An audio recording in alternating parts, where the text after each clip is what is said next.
자, 이번 시간에는 우리 클래스를 인스턴스화하는 모습을 좀 살펴보면서 어떤 기로에서 우리는 인스턴스를 선택하는 것이 좋을까? 라는 여러 사례 중에 하나를 딱 집어서 제가 말씀드려 보겠습니다. 자, 여기 보시면 accounting이라고 하는 저 클래스의 내부적인 상태, 즉 value of supply, 즉 뭐죠? 저게 공급가액이 10,000원이다 라고 하는 상태가 한번 세팅이 되면 그 다음에 이 내부적인 상태는 바뀌지 않고 그냥 뭐 얼마를 부가가치세를 얼마를 내야 되냐 또는 소비자한테 총액을 얼마를 받아야 되냐 이런 메소드를 사용하게 되는 게 다다 라고 하면 그냥 클래스를 쓰시면 됩니다. 또는 예를 들면 10,000원이라고 하는 상태를 세팅한 후에 그 10,000원과 관련된 여러 가지 행위들 get VAT, get total 같은 걸 실행을 하는 걸 다 끝낸 다음에 그 다음에 이제 물건을 또 이번엔 20,000원짜리를 팔았다. 그래서 이렇게 그리고 그러면 이제 이렇게 하면 이 밑에 있는 요건 뭐예요? 20,000원에 대한 작업들이 밑에 이렇게 오게 되는 것이죠. 자, 이런 식으로 어떤 내부적인 상태가 한번 세팅이 되면 여러 가지 작업들이 끝난 다음에 완전히 끝나고 그 다음에 새로운 내부적인 상태의 변화가 오는 이런 케이스에서도 굳이 우리가 클래스를 인스턴스화 시킬 필요는 없다고 봅니다. 자, 그런데 이런 케이스를 한번 생각해 볼까요? 만약에 한 번은 10,000원에 대한 공급가액을 출력하고 또 한 번은 20,000원에 대한 공급가를 출력한 다음에 또 한 번은 10,000원에 대한 부가가치세를 출력하고 또 하나는 20,000원에 대한 부가가치세를 출력하는 상황, 즉 클래스의 상태가 계속해서 바뀌어야 되는 상황에 있다라고 한번 쳐보자고요. 자, 코드로 한번 표현을 해보겠습니다. 자, 밑에 거는 지워버리고요. 자, 일단 여기 있는 이 첫 번째 줄은 10,000원에 대한 공급가액을 출력하는 거고요. 20,000원에 대한 공급가액을 출력하려면 어떻게 해야 돼요? 여기 있는 이 값을 20,000원으로 바꿔줘야 될 겁니다. 그죠? 그 다음에 10,000원에 대한 부가가치세를 출력하려면 다시 어카운트의 세팅을 10,000원으로 바꿔야 되고요. 그리고 20,000원에 대한 것을 출력해야 된다면 역시나 상태를 이렇게 바꿔줘야 될 거라는 것이죠. 밑에도 마찬가지.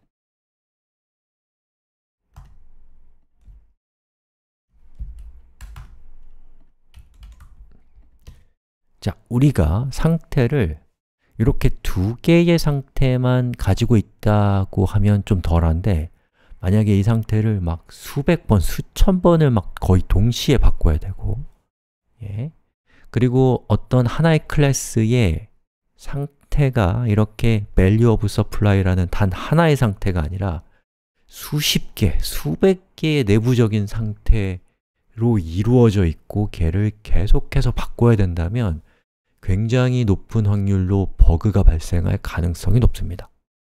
자, 왜 그래요?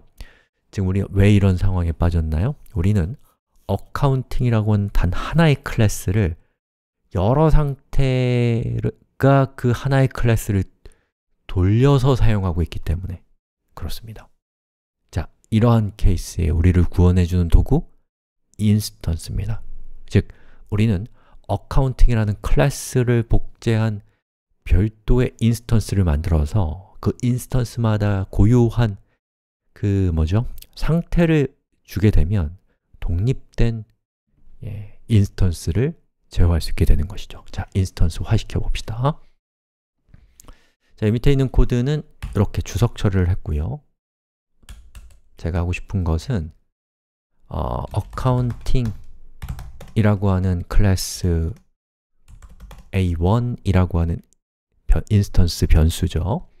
자, 거기에다가 new accounting 이라고 이렇게 했습니다.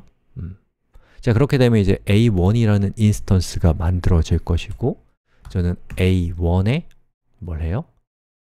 value of supply는 얼마다? 일시, 백천, 만점, 0이다 라고 이렇게 처리를 하고 싶다는 거예요. 그리고 A2는 어떻게 해요? 2만 원이다 이렇게 하게 되면 A1은 value of supply가 만원, A2는 2만 원이기 때문에 우리는 이 밑에 코드를 앞으로 어떻게 바꾸면 되겠어요? A1의 value of supply, A2의 value of supply 이런 식으로 바꿔주면 되겠죠. 밑에도 같이 해볼까요?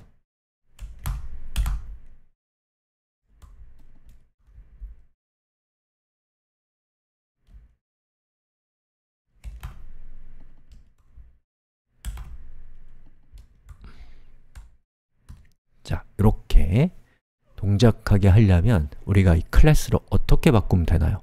자, 여기 있는 이 A1의 value of supply는 그 인스턴스에 소속된 변수입니다. 그럼 뭐가 빠져야 돼요? 스태틱이 빠져야겠죠. 자, 그리고 여기 있는 getVat라고 하는 저 메소드는 누구에 접근해요? 인스턴스 변수인 value of supply에 접근을 하는데 얘가 스태틱이면 접근이 된다, 안 된다? 안 된다. 왜냐? 스태틱은 클래스의 소속인데 이 클래스가 인스턴스의 value of supply에 접근하려면 어떤 인스턴스의 value of supply인지 알 수가 있어요? 없어요? 모르죠. A1의 것인지 A2의 것인지 알 수가 없단 말이죠. 자, 그렇기 때문에 getVat는 스태틱이면 안 됩니다. getTotal도 스태틱이면 안 돼요. 자, 이렇게 처리를 하게 되면 다 끝났습니다. 자, 실행을 한번 시켜볼까요? 자, 보시는 것처럼 잘 실행이 된 것을 볼 수가 있습니다. 자, 그럼 이전 같은 경우는 보시는 것처럼 어카운팅의 value of supply라는 내부 상태를 우리가 그 뒤에 따로 작업이 있을 때마다 바꿔주는 아주 귀찮고 또 버그를 유발하는 행위를 해야 됐는데 이제는 어때요? A1과 A2가 각자 독립된 내부적인 상태를 유지하고 있기 때문에 우리는 단지 호출만 해주면 안심하고 그 인스턴스를 사용할 수 있다는 것입니다. 자, 그리고 이때 한 가지 더 높아지면서 말씀을 드리면 VAT rate의 경우에는 부가가치세의 율인데 부가가치세의 율은 어떤 인스턴스건 간에 동일하기 때문에 왜냐하면 대한민국의 부가가치세는 다 0.1이 10%니까 이런 경우에는 인스턴스의 소속으로 하는 것보다는 클래스의 소속인 스태틱으로 내버려 두는 것이 더 좋을 수 있다. 이렇게 하게 되면은 인스턴스를 만들 때마다 우리가 소위 컴퓨터의 메모리라는 것을 사용하지 않아도 되기 때문에 컴퓨터 자원을 절약할 수도 있고요. 그리고 여기 있는 VAT rate의 값을 만약에 0.2%로 바꿨다.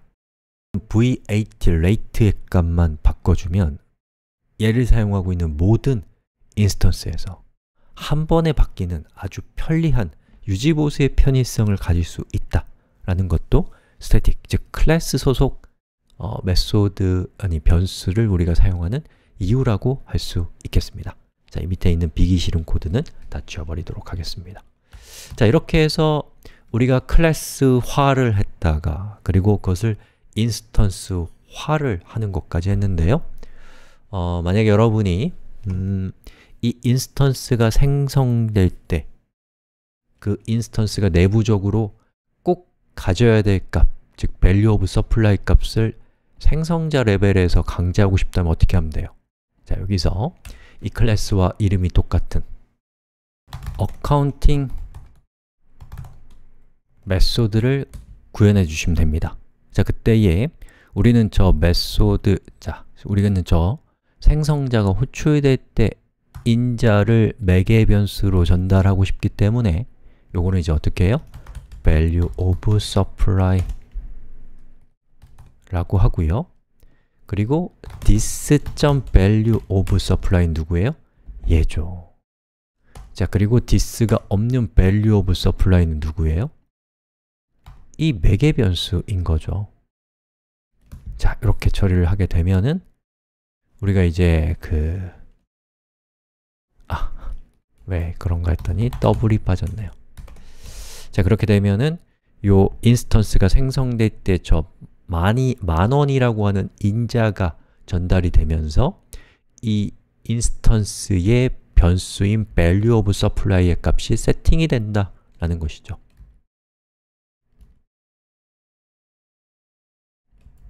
자, 이렇게 실행을 시켜보면 잘 동작하는 것을 볼 수가 있습니다. 자, 이렇게 해서 우리 클래스화, 또 인스턴스화까지 살펴봤고요. 이것이 제가 생각하는 객체 지향에 더 이상 뺄 수 없는, 뺄 것이 더 이상 없는 최소한의 단위가 아닐까라는 생각이 듭니다. 자, 여러분, 코드가 좋아지는 이 모습에 여러분이 공감이 된다면 잘 따라오신 거고요. 공감이 안 된다. 그러면 실망하지 마시고 아직은 얘를 배울 때가 아닐 뿐입니다. 때를 기다리시면 어떨까 싶습니다. 여기까지 하겠습니다.